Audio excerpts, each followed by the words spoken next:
রাত 1টা বেজে গেছে বাজান রে, প্রেমিকা ফুচুত কইরে এজালা কল মারছে, কানের ভিতরে মোবাইলটা দইরা বাজান রে খেকচাই একটা দৌড় মারছে, এক দৌড়ে প্রেমিকার সামনে দাঁড়াইছে, নিচের দিকে চায়া দেহে বাজান রে তলে কিছু পরে নাই।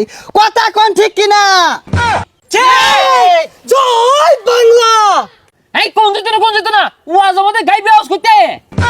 এই বসো বসো, তোমরা প্রধান বক্তা উঠে যাবে। আরে ল্যাংটা বাবার মুরিতি হইলে লঙ্গি হাফ প্যান্ট লাগে না, হাইরে ল্যাংটা বাবার মুরিতি হইলে লঙ্গি হাফ প্যান্ট লাগে না।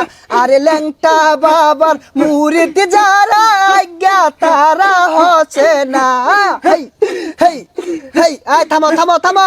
এখন আপনাদের সম্মুখে বয়ান পেশ করিবেন রাশিয়ার ক্ষেপণাস্ত্র, বাংলাদেশের গোপনাস্ত্র, রোহিঙ্গাদের অহংকার, হেডামে মাছ ভান্ডার, গাউছেল আজম জনাব হেডাম বাবা হাজিরিন।